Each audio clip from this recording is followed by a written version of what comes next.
as of making this video, I am not entirely free yet. The shackles are not broken, but they're slowly coming off, because I do have a shift today and I have 2 more shifts next week.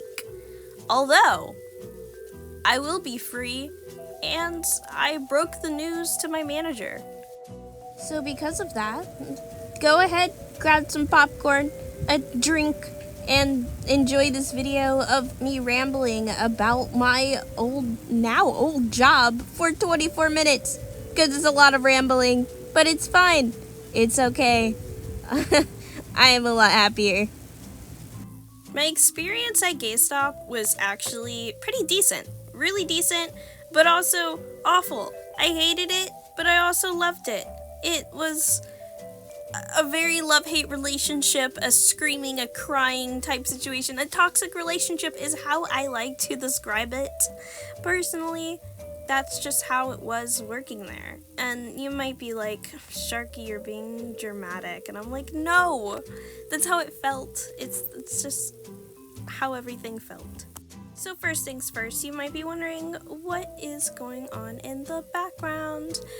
So basically I am working on a Art Fight Revenge actually, and the creator of this character, don't worry, I will be linking them in the description below, their Art Fight account and also their Instagram account, so you can go ahead and give them a follow because their art is really good and I love their artwork. And yes, this one actually took a significant amount of time. For the first time in forever, I actually have a video that's going to last the entire video. Because this one is not going to be a super long one like my past 2 of my crazy best friends videos. Which definitely, if you are able to, go ahead and check those out after this video because it's a wild story. Alrighty, so anyways, let's go ahead and get into the topic for today's video. So, for those of you that don't know, and if you are a longtime subscriber, you probably already know, I made a video not too long ago, about a while ago, basically talking about my creepy customer experience. So basically just creepy customers I've had to deal with, to have crossed boundaries, try to flirt with me, make really inappropriate comments about my body and about me, stalkers and such like that. Just being a femme presenting person working in customer service, it's just a whole list of things you have to go through. And especially most of the stories came from this job in specific. But the reason why is because I used to work at GameStop. Being femme presenting and working at GameStop, the stereotypes, they exist. They all exist, and I've seen them all. So I actually won't be covering a lot of the creepy stories, like little to none at all, because I already made a whole video covering all of the creepy experiences that I had to go through with customers and customer service. It wasn't just talking about that job, it was also my other jobs, but it was mainly about that job because that's where I've experienced it the most. But definitely if you do want to check out that video, I'll actually go ahead and link it in the description for you. So you do want to, if you want to watch that after this, and go ahead and check that out. So I started working at this job about last year. So it actually had been only a year of me working there, which actually at 19 years old currently, it's the longest job I've ever had. And I was planning on staying for longer, but obviously I was 17 when I applied, and I was deciding to go ahead and, do my own thing, go to college, which I will be attending art school out of state in literally a couple weeks, 7 weeks, which is absolutely insane. And it's just not the thing for me right now. And also due to a lot of other factors, I just had to leave and break free from this toxic relationship of a job. So I had started when I was 17 years old. I actually did not know this, but in order to work for the company, you technically have to be 18, but you can be 17 years old. Only issue is you cannot have keys. You cannot be a key holder, aka I could not take transactions. I could not take trades, which if you've been to this store, you know what a trade is. But I will inform you, I know not everybody is American, that watches the video, so I will have to explain. Trades are basically like a pawn shop. You go in, you have your console, and basically you give it to the person, and then they give you an estimated amount of how much you'll get for it. If you go to GameStop, all I'm going to say is you won't get the full amount that you think that you would.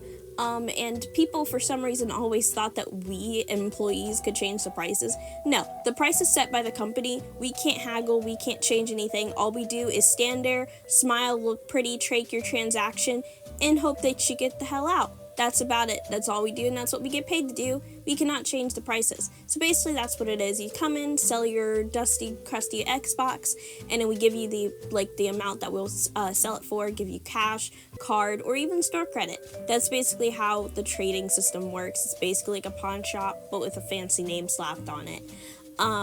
But anyways, yes, I just could not take trades, I could not do transactions, I couldn't even do anything really big and important.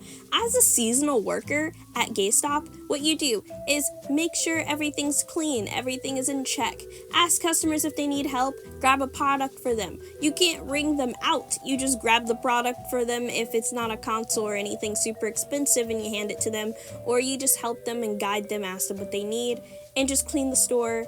Just grab the games if the upper employees need help and such like that. That's what you do as a seasonal. So technically seasonals do not get hired on as a part-time, actual part-time associate at all. But it's literally because most people come to GameStop to work as a seasonal just for the discount, and they sit there, play on their phone, and do nothing. Me personally, I've always been a high achiever when it comes to my jobs. I always try too hard. I always try my best. I was cleaning. I was on top of things. I was helping a lot. And my coworker at the time, who sadly did end up leaving, we'll get to that, ended up really liking me, and they wanted me to stay. So they ended up hyping me up to our store manager, and he was like, you know what, we'll keep you as soon as you turn 18 though. So we were just waiting until my 18th birthday, I went to New York. Best trip ever. Not me slapping pictures here. If you're watching, you'll see those. But best trip ever. I loved my trip to New York. After I came back, right as soon as possible, I started as a key holder.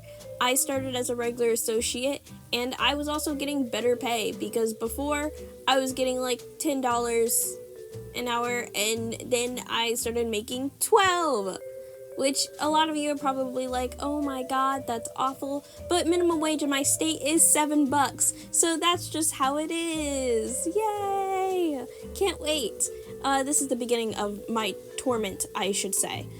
So I started, like I said, as a seasonal, and then I got hired on more, and I got basically a promotion to a key holder, which made me really happy. My coworkers were amazing. I loved my coworkers at this place. The coworkers never ever caused issues. They were never weird, never creepy, because I mainly worked with women, and that was about it, and they were really cool. My store manager, super chill, loved the guy. And everybody was just super enjoyable. When it comes to working for this company, basically what you do is that you kind of just sit there, and vibe. You stand there. You literally stand there and do nothing. If there's nothing to do, if there's no distro boxes, to put, obviously, inventory out, which distro was awful. I hated doing distro. But if there was no distro boxes to handle, or if there was no counts, aka counts means that you have to count every last piece of inventory in the store. Yes, we had to count the inventory, and it was on certain days, and luckily not every store manager made us do it, and we'll get to that, because I had multiple managers over and over again. It was awful. So basically, I was just super happy to be promoted, and like I said, just if we didn't have any of those things to do that I listed, distro, counts, etc., we kind of just stood there and talked, because it was quiet. Usually it was a dead day, chill. No one really goes to GameStop at all anymore, unless there's a new game coming out and someone wants to pre-order or something. So we just vibed and talked. So a lot of me and my coworkers built bonds. We got to connect, and sometimes trauma dump on each other, and then like we would laugh about it and then like become besties. Like, I loved it. I loved connecting with coworkers. I never actually experienced that at a job before at all. Most of the time I go in, I say hi to my coworkers, and then I work and I leave. I don't have a bond with any of them. I didn't even have any of my coworkers' phone numbers at my old jobs, but at my here I had their phone numbers, Discords. We even started a Discord server and would play games with each other. It was so much fun. We had a Minecraft server. I loved these people. But what sucks is I have an issue with getting emotionally attached to people, and when it comes to working here, I learned very early that you just can't do that, because in the reality, the harsh reality for working there is depending on who you are and how you are, your mental health will decline. Working there for a year, I went through like at least 3 to 4 whole new teams, and I was the only one that had been there for a year. Everyone else was new, and often people were always quitting, and it was kind of an issue. It was an issue because I was forming bonds, I was becoming friends with these people, and eventually, obviously, the job just wasn't good for their mental health. Getting yelled at by customers all the time, and also the horrible hours, the pay, and a lot of these people were adults and needed to pay bills, and $12 an hour is not going to pay bills. It will probably only pay bills, but not even bring food to the table. So I often lost coworkers very, very early. When I realized that, and that's when the rose-colored glasses started to fade away on the fact that I thought it was so cool to be working at GameStop. I'm so awesome. I'm not like other people. I'm cool. But then that's when everything started to fade. That. And how the way she was being treated and how stressed out she was, and it made me feel bad. And then the creepy customers started. Like I said, I'm not going to elaborate on the creepy customers right now because like I said, I have a whole video talking about it. So if you want to hear about the creepy customers experience, then go ahead and check out the video.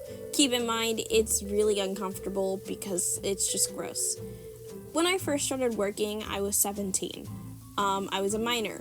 And I did get hit on a lot by older men. When I turned 18, it still continued, but I would still use the excuse that I'm underage. With some people, it wouldn't work because they were like, you have to be 18 to work here, so it's not true. And I was like, completely random, but not to mention the dudes that would completely judge you for type of games that you played, and they would assume that you didn't play games because you were femme presenting. What's even funnier is I would say I played Kingdom Hearts, and that still wasn't enough for them, even though Kingdom Hearts is my favorite game. With GameStop, I always dressed up. Obviously there was a dress code there, versus my old job before GameStop, where you could literally dress up however you wanted because it was a fashion store. R.I.P. Rue 21, you will be missed. Anyways, they went bankrupt, if nobody knows. I love that place. Used to be my favorite place to shop. Going off track. I like to dress up. I would try to be fashionable with the dress code. I would wear overalls with a cute little fluffy sweater, some accessories in my hair, on me, bracelets, and things like that. I would try to wear my Lolita dresses, which were allowed because the Lolita dresses were long enough, so I was allowed to wear those and things like that. Back when I used to dress up in J fashion, now I do not, but when I was 17, I was all into J fashion. So I used to wear a lot of the kawaii Lolita stuff all the time. And I would get hit on a lot of the time. So then I didn't stop dressing up because of them. I stopped dressing up because I got more miserable the more that I came in. It went from that high of working there to, oh God, I gotta go to work. And that's when it all declined. I started just throwing up hoodies, sweatpants, no makeup done. Makeup sometimes smeared, and I just did not care. I just came in, clocked in, no smile on my face. I don't even try engaging with the customers anymore because that usually would lead to not so nice conversation I didn't want to have. Like I said earlier, there was just these dudes that'll always try to one-up me with certain type of games I would play and try to ask, oh, what type of games do you play? If I said anything that didn't involve GTA, Call of Duty, or Madden, they declined it and was like, that's not a real game. That's that stupid stuff. It's a girl stuff. And I'm like, okay, no shade on those other games. There are actually good games, except for Madden. Madden's not. But like, shut up. To get into the nitty-gritty of my actual like management issues, like I mentioned earlier, I had multiple managers at multiple points and multiple times. I went through too many, I would say, for one job. So my first manager, he had actually stepped down. After he stepped down, a lady took over. She was actually super sweet. I loved her, but she stressed out so much and stuff like that. But she was super sweet, loved her, and she was amazing. But the only issue I had with her was that she, at the time, was scheduling me too much. I love money. Don't get me wrong. I love money. But I don't like getting scheduled so much, if that makes sense. It just seemed very unnecessary because I was still in high school at the time, and I was still like in stressful classes and stuff like that, and I just couldn't deal with it. I just could not handle like not even breathing barely. I just woke up immediately, like went to school, got off school, immediately went to work, immediately went home tired every day. Even my weekends, I worked every single day. Probably had an off day if I requested it, but I worked every day, which like I said, I actually wouldn't mind right now, but at the time I minded because I was in a really stressful class. A class that I did end up dropping eventually, thank God. If you're wondering what class it was anatomy. I hated anatomy. It sucked. Awful class. Do not recommend. It just was so stressful. I could not deal with it. And when I found out that I didn't even need it, I completely dropped it. But anyways, my new manager and how she started scheduling me better, and it made me very happy.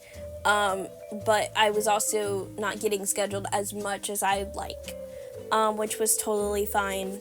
It's okay. I understand. I do, little detail struggle with my mental health. I do have a therapist and everything, and I don't like talking much about my mental health online because like it's kind of my business and I don't like dumping it on people, but this is an important detail. Oftentimes like I did struggle hardcore, like at work after closing. I would often break down and cry, and because of how stressed I was. A lot of the customers, working in customer service, you're gonna deal with trashy people. You are. And I dealt with a lot of trashy people working there. I have had customers scream and yell at me all because a game didn't come out yet. I have had customers yell at me because of a price that they got on a trade. And I had a customer yell at me, I still remember this. He bought a gift card. I told him, keep the receipt because we cannot do anything. After you buy a gift card, it is non-refundable. And if you keep the receipt, go ahead and call the company and they'll be able to fix it for you. He came back in yelling at me because the code on the gift card wouldn't work. And I told him, did you keep the receipt? And he's like, no, I didn't keep the receipt. Why would I keep the receipt? And I'm like, I told you to keep the receipt, sir. But like, he continued yelling at me and berating me about it, saying, I need you to fix this, I need you to fix this. And I was like, once we sell it, we can't do anything, which is something customers don't understand. And after that, I started crying. I'm absolutely terrified of heights. Customer came in literally 2 minutes before close, wanting to buy a PS5. Wanting to exchange their PS5 for another one. The PS5 they wanted was on a very high shelf. I couldn't exactly reach that far, so yeah. I was eventually forced to go up there and get it, and I cried on my way down, and the customer tried comforting me, and I was like, please do not touch me. I'm just gonna check you out and get you out because, yeah, I'm not your friend. So let's go ahead, move on to some of the manager business.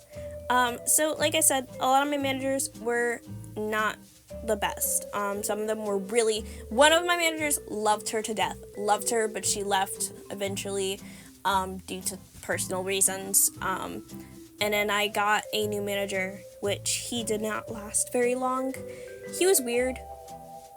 So if you think of a GameStop employee, the first thing that comes to your mind is a bigger dude with a neck beard and a fedora and with a actually voice. That is the embodiment of my next manager. And he had the personality of one.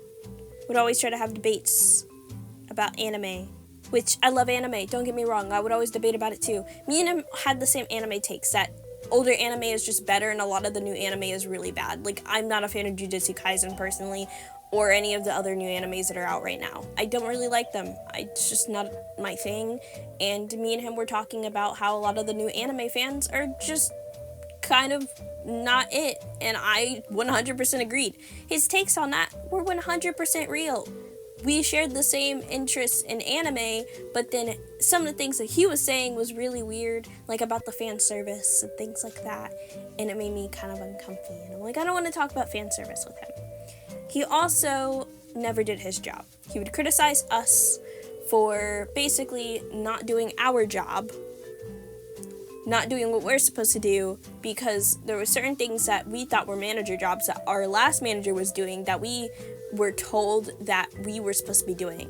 So then he criticized us, but then he wasn't doing anything.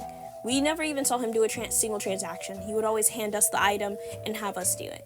Eventually he left, and then we got a new manager. This manager is not bad, and she will be my last manager, because of her, I will be leaving. She's not bad. She's actually really sweet, and I do like her a lot. And my only issue with her is she is scheduling me awful hours and not even workable hours, to where I just haven't really made any money. I've been working 2 hours a week. And I leave for college very, very soon. In about 7 weeks, like I said in the beginning of the video, I leave. And I have not gotten any feasible hours and any type of money at all, really, like pennies, pretty much. I had even expressed to her, hey, I will be leaving for college soon, so I'll need extra hours. And she agreed, and she was like, yeah, okay. Forced to schedule someone as a backup, which technically makes sense. That highly makes sense. But the backup isn't supposed to get more hours than me. I've been here for almost a year. The backup doesn't get more hours until after my departure. But no, the backup has been getting all of my hours, and that's just how it's been. So, because of that, I just officially decided it's just not worth my time, and I just need to go, and I need to leave. And it's time for me to depart from the company, even though I have enjoyed my time there, but it's just not worth it anymore. And I just can't deal with it. Okay, so anyways, that's my reasoning. I found a new job to work at temporarily before I leave, and I haven't started as of making this video. I've not started at that new job yet.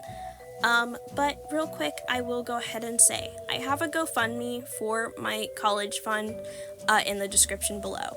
I have a GoFundMe. I also have commissions open if you do want to commission in exchange for obviously money. That is available. So if you just don't want art, I have a GoFundMe. I also have a Cash App if you want to just directly send it to me. And I also do have my commissions open. I even have $10 sketches, and I am now doing NSFW art for the older audiences. Keep in mind, the NSFW art I'm doing is literally just pinup art, nothing more. But there's so many options to probably help out. But anyways, thank you so much, and if you're able to help, thank you, and have a great rest of your day. And remember to hit the like button and subscribe. Bye!